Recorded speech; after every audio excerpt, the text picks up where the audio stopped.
So normally, Sensei, today, what is the day? Usually Saturday from 10 to 11 or 12 we do open mat, but as you know, by the situation it's been off. No one comes. It's sad. When's the last time you've been here, Sensei? I come every day, so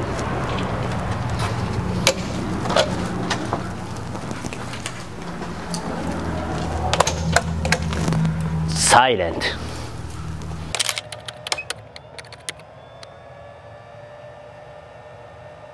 So we are actually always full and then practice well, but since we heard the virus was spreading, so little by little people became careful. Of course we had to be, and then little by little people started coming.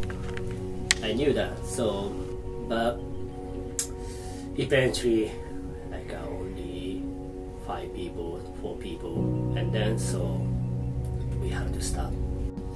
It's been more than 1 month, so almost 2 months, but so far it's been for 3 years since I started. I mean, since I opened this dojo. Before I come to the United States, so I was a professional judo player and trying to make the Olympic team.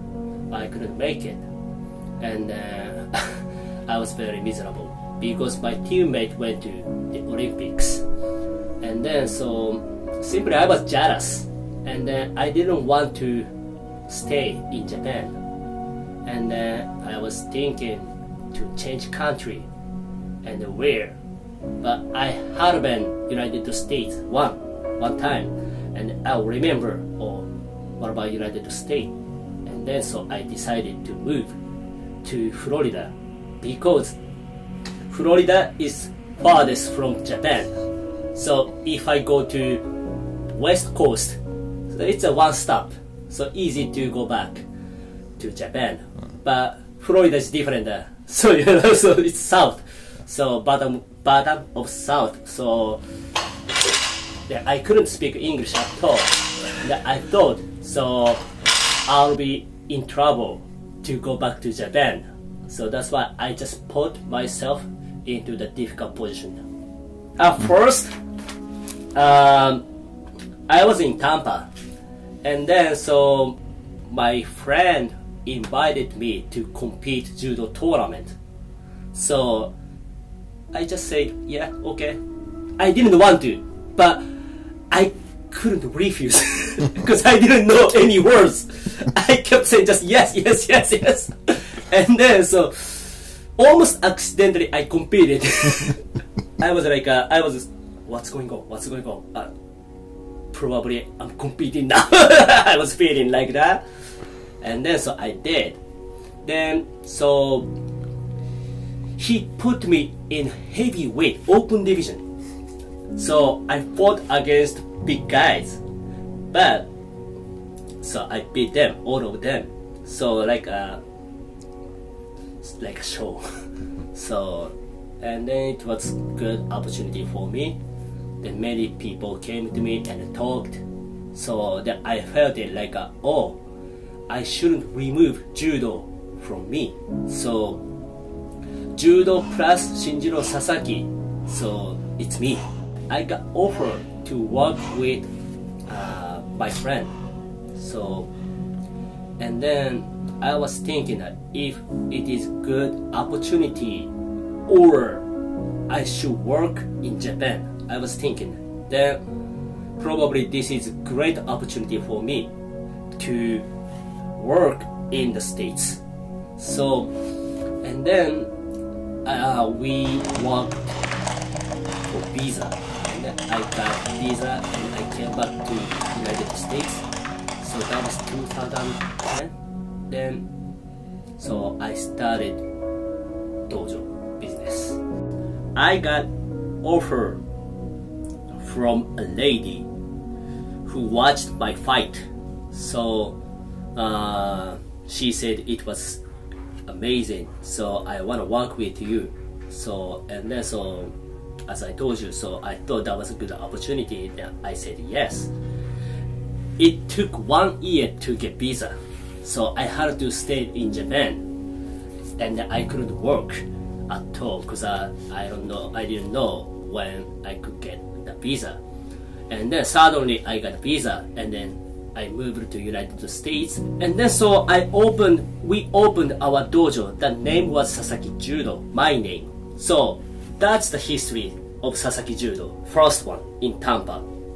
I liked the dojo, that I was doing my best, and then so dojo was getting better, but me and my owners so couldn't get along well. They gave me a ticket to go back to Japan, but I didn't want to go back to Japan because I didn't want to give up my second life. So I stayed my student's garage. So I was living in a garage, and then I did it for 6 months. So and then we reopened our dojo, Sasaki Judo, again in the small garage. I worked for the dojo for 10 months, zero salary. I had a hard time to survive. After I came back from my seminar, so a guy I don't know were on the mat, and then so he was negotiating to me like if I can work with him. I asked my friend's parents, so they said it's not good to work with him. Then I said no, and then so also I had offered from MMA team in Orlando. Then I decided to move to Orlando, but I didn't want to leave my students away, so that I decided to open other dojo in Tampa for my student. So it took every time for 2 hours to go to Tampa to Orlando, but because it was not exactly in Tampa, so it's farther, so that it took almost 2 hours every time. I did it for 2 years. Yeah, always going to Tampa and going back to Orlando, so for 2 years. And then so my owner in Orlando dojo said if I can focus on if I can be focused on more Orlando, then I decided to quit, and then so I shut down my dojo in Tampa. I was very sorry for my students, but after that also I got screwed up and I became homeless again.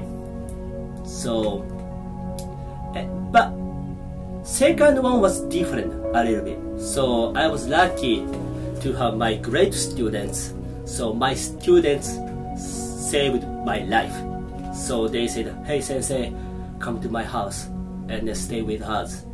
And then I moved to 3 houses, but they were very nice. And then so one of them I stayed for 3 months, and then so I saved money, and then I reopened my small dojo again. That was in a garage, very small garage, no windows, it's very hot, no changing room, just bathroom. So but I didn't give up, so I was still dreaming, so from such a small dojo. So and then so I got I was lucky. Little by little dojo students were joining, and then I got a good number, and then I decided to have my own dojo by my name. Then finally I made it. So that is this dojo. So that's why somehow I don't want to lose this dojo. Judo is my tool to survive in this life. Because as I told you, if I don't do judo, I'm a regular person. So nothing special. Because I have never done any part-time job. So judo was my job.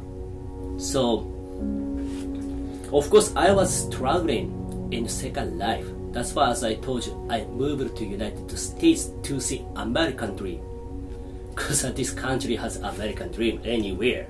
See, but in my country, it is really hard to survive just doing judo. Because athletes, eventually, you're gonna see the end of your judo life. I mean, judo athlete's life. So, athlete's life is short, but your life is longer. So life is more important. But I was finding how to live in my life. So I need to use my judo techniques. So and then people come to me, and then so I sell my techniques. So my training, and then people like it. That's why I can go to seminars in the States and then outside too. Honestly, so when I have heard, so most students, I mean especially boys and girls, cannot go to school until September. So immediately I thought there will be lots of people who are out of shape. They don't do anything, just stay home and watching TVs. They don't do any exercise. They don't know how bad it is. So if you don't do exercise at all, you lose your bone, muscle, and mind. And then when you start something, you may get pulled muscle, because it happens often. But if you go to school, at least you move with your friends. But it is hard now even to see friends, adults too now. See, in the situation, so we adults cannot even go to training gym. So just only one choice: we do training or exercise at home or outside. So they have no idea. Most people have no idea. So that's why instructor, they need to lead their students online.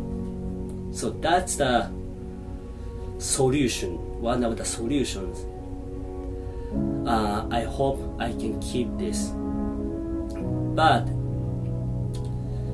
if I lose this dojo, it's gonna be hard to keep all programs for me, special needs, this judo program, and the university too. I have more than 250 students a year at UCF. So if I lose this dojo, so that means I lose this business. So it means it's gonna be hard for me to work UCF too, I mean university too. Definitely special needs too, because this is the position of mine. So I'm spreading judo, this great world, great sport from here. So this is my core. So that's why no matter what, I cannot lose my dojo.